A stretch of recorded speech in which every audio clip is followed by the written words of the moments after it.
Around the world tonight into that troubling headline from Israel in the case of those 3 missing teenagers, one of them a U.S. citizen. Well, tonight, authorities believe those boys are now dead, found not far from where they disappeared. And this evening, a blistering salvo from Israeli Prime Minister Benjamin Netanyahu. ABC's chief global affairs correspondent Martha Raddatz live in our Washington bureau tonight watching this closely. Martha, what's coming here? David, the grief and outrage over these murders tonight in Israel is extraordinary. The boys' bodies were found under a pile of rocks in an open field. The 3 boys disappeared from a hitchhiking stop in the West Bank town of Hebron. Among them, that dual Israeli-American citizen, 16-year-old Naftali Frankel, whose family came to Israel from Brooklyn. The FBI joining the investigation tonight. The abductions prompted one of Israel's largest search and security operations in more than a decade. The Palestinian militant group Hamas was quickly blamed for the abductions. 400 Palestinians were arrested. Hamas denies any involvement, but tonight Israeli Prime Minister Netanyahu saying they were abducted and murdered in cold blood by human animals. Hamas is responsible and Hamas will pay. And tonight, airstrikes are being reported in Gaza. These horrific murders have clearly dimmed any hopes for progress on a peace agreement in a country already on edge. David. All right, just a horrible headline late today. Martha, thank you.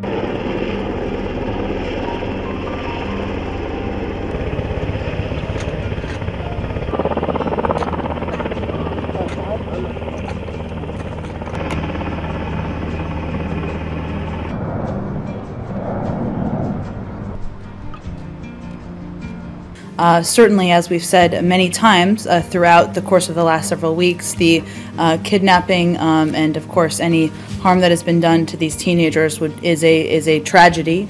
We've been in close touch with the Israelis and the Palestinians over the course of the last several weeks.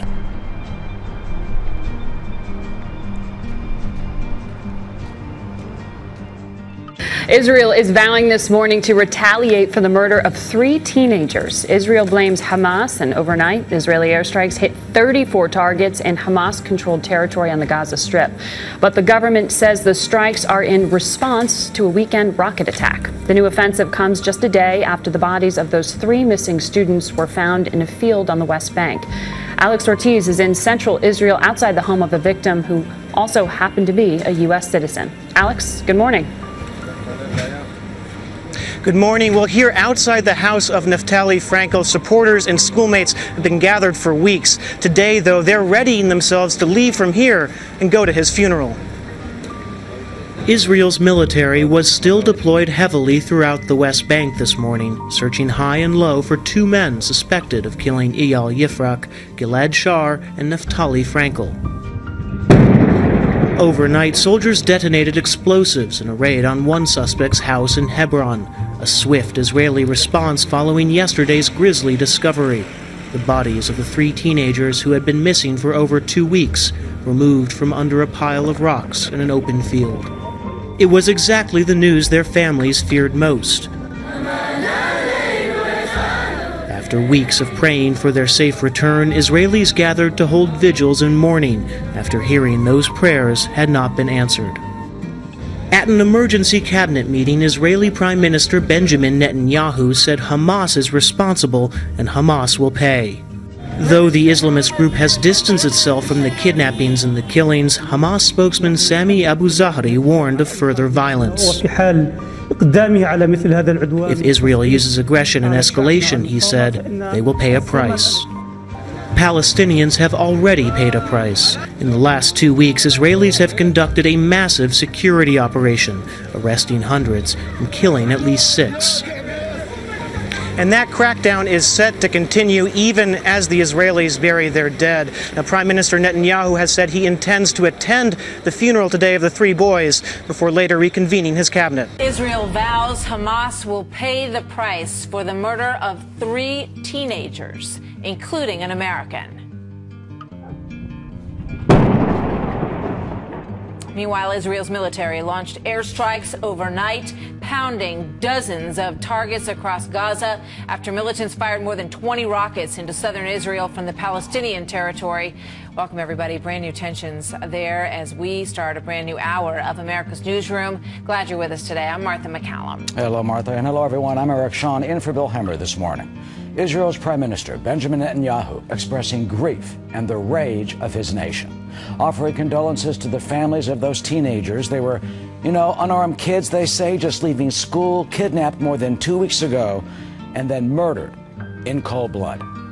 John Bolton, the former U.S. ambassador to the United Nations and a Fox News contributor, joins us now. Ambassador Bolton, Naftali Franco was 16 years old, an American citizen brutally murdered. What should we do? Well, I think we should be working with the Israelis to strike a really strong blow against Hamas. The pattern that Israel has followed is that it responds in a kind of one-on-one answer to Hamas. Hamas fires rockets from the Gaza Strip into Israel.